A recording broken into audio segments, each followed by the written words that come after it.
एक शहर के आलीशान बंगले में रानी साहिबा यानी सुमित्रा देवी रहती थी। नाम की तरह उनका मिजाज भी राजसी था। उनके लिए अनुशासन, मर्यादा और हुकूमत सबसे ऊपर थे। उनका मानना था कि घर की बहू को पैर की जूती तो नहीं, लेकिन घर की दासी बनकर ही रहना चाहिए, ताकि घर का संतुलन बना रहे। जब उनके इकलौते बेटे आकाश की शादी कोमल से हुई, तो सुमित्रा देवी ने पहले दिन ही अपनी मंशा साफ कर दी। कोमल एक शिक्षित और संस्कारी लड़की थी, लेकिन सुमित्रा देवी ने उसे बहू नहीं बल्कि एक ऐसी मशीन समझा जो बिना थके घर के सारे काम करे और उनकी हर आज्ञा का पालन करे। सुमित्रा देवी अक्सर कहती थी, बहू, इस घर की रीत है कि सूरज ढलने से पहले रसोई का सारा काम खत्म हो जाना चाहिए और मेरी चाय का वक्त कभी नहीं बदलना चाहिए। कोमल ने शुरुआत में इसे बड़ों का अनुशासन मानकर स्वीकार किया। वो सुबह 5 बजे उठती, पूरे घर की सफाई करती, भारी नाश्ता बनाती और फिर सास की मालिश से लेकर उनके कपड़ों की तह तक सब खुद करती। धीरे धीरे सुमित्रा देवी का व्यवहार बदलने लगा। उन्होंने कोमल का बाहर निकलना, सहेलियों से बात करना और यहाँ तक कि अपने मायके फोन करना भी सीमित कर दिया। एक दिन जब कोमल की तबीयत खराब थी, सुमित्रा देवी ने उसे आराम करने के बजाय मेहमानों के लिए 10 तरह के पकवान बनाने पर मजबूर किया।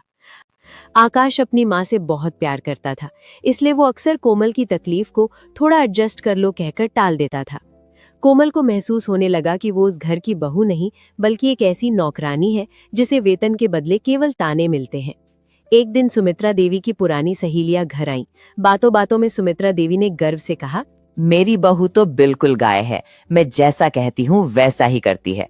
नौकरों की जरूरत ही नहीं पड़ती। मैंने इसे ऐसा ट्रेन किया है कि ये दिन रात बस मेरी सेवा में लगी रहती है। कोमल ने ये सुन लिया।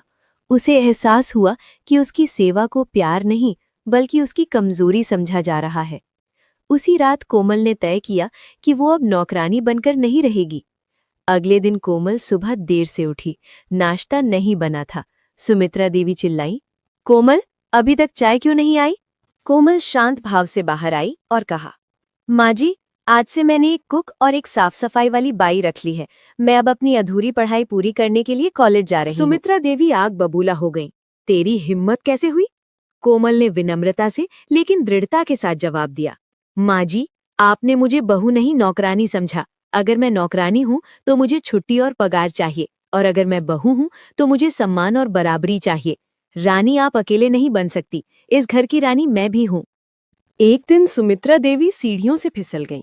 उस वक्त वही बाई और कुक भाग गए जिन्हें सुमित्रा देवी अक्सर डांटती थी। केवल कोमल ही थी जिसने रात रात भर जागकर उनकी सेवा की। अस्पताल के बिस्तर पर लेटी सुमित्रा देवी को अपनी गलती का एहसास हुआ।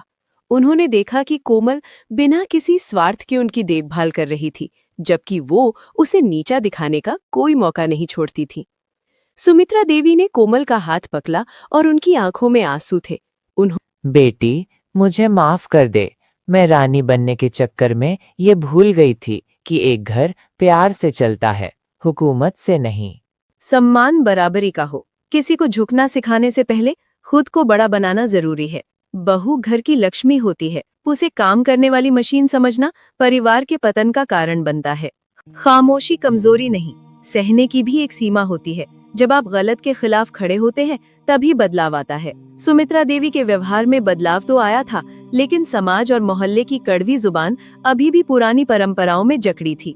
सुमित्रा देवी की एक ननद थी, दमयंती बुआ, जो अपने जमाने की सख्त सास मानी जाती थी। जब उन्हें पता चला कि सुमित्रा की बहू अब घर के काम छोड़कर बाहर पढ़ने जाती है और घर में नौकरों का राज है, तो वो आग लगाने पहुंच गईं। दमयंती बुआ ने आते ही ताना मारा, सुमित्रा, सुना है अब तेरे घर में बहू की चलती है। तू तो रानी थी, अब क्या बहू के टुकड़ों पर पल रही है? कैसी सास है जो बहू को सिर पर चढ़ा रखा है? बुआ की बातों ने सुमित्रा देवी के पुराने अहंकार को फिर से हवा देनी शुरू की। उन्हें लगने लगा कि क्या वाकई लोग उन्हें कमजोर समझ रहे हैं। एक शाम जब कोमल अपनी इंटर्नशिप से थक कर लौटी, तो सुमित्रा देवी ने फिर से पुराने अंदाज में टोकना शुरू किया। कोमल, ये क्या वक्त है आने का? बाहर के काम ठीक हैं, पर घर की मर्यादा का क्या? बुआ जी आई हुई हैं और तुमने अभी तक उनके पैर छूकर रसोई नहीं संभाली। कोमल समझ गई कि सासू माँ पर बाहरी हवा का असर हो रहा है। उसने शांति से कहा, माँ जी, मैंने बुआ जी के लिए उनकी पसंद का नाश्ता बाहर से मंगवा दिया था और सुबह ही उनसे आशीर्वाद ले लिया था। अब मैं अपनी रिपोर्ट्स पूरी करने जा रही हूँ। दमयंती बुआ ने हार नहीं मानी। उन्होंने आकाश, कोमल के पति के कान भरने शुरू किए। बेटा आकाश, बीवी को इतना खुला छोड़ना ठीक नहीं। कल को ये हाथ से निकल गई तो तुम्हारी माँ को कौन पूछेगा? देख नहीं रहा, अभी से इसने घर में परायापन ला दिया है। आकाश, जो अब तक शांत था, बुआ और माँ के दबाव में आकर कोमल से बहस करने लगा। घर का माहौल फिर से रानी बनाम नौकरानी के पुराने ढर्रे पर लौटने लगा। कोमल को लगने लगा कि उसकी लड़ाई अभी खत्म नहीं हुई है। कोमल ने लड़ने के बजाय साबित करने का रास्ता चुना। उसने एक दिन घर पर एक छोटी सी पार्टी रखी और सुमित्रा देवी की उन सहेलियों को बुलाया जिन्होंने कभी उसे नौकरानी कहा था। उस दिन कोमल ने ऑफिस से छुट्टी ली। उसने खुद रसोई संभाली, लेकिन इस बार मजबूरी में नहीं, बल्कि अधिकार से। उसने सबका स्वागत किया और अपनी सास सुमित्रा देवी का परिचय इस तरह कराया। मिलिए मेरी माँ जी से, जिन्होंने मुझे न केवल एक बेटी की तरह प्यार दिया, बल्कि मेरे सपनों को पूरा करने के लिए मुझे घर की चाहड़ दीवारी से बाहर निकलने का हौसला भी दिया। आज मैं जो कुछ भी हूँ, इनकी वजह से हूँ। ये सुनकर सुमित्रा देवी का सीना गर्व से चौड़ा हो गया। जो सहेलियां सुमित्रा का मजाक उड़ाने आई थीं, वे उनकी तारीफ करने लगी कि वाह सुमित्रा, तूने तो बहू नहीं, हीरा पाया है। दमयंती बुआ ये सब देख रही थी। उन्होंने फिर से कुछ जहर उगलने की कोशिश की, लेकिन इस बार सुमित्रा देवी ने उन्हें बीच में ही रोक दिया।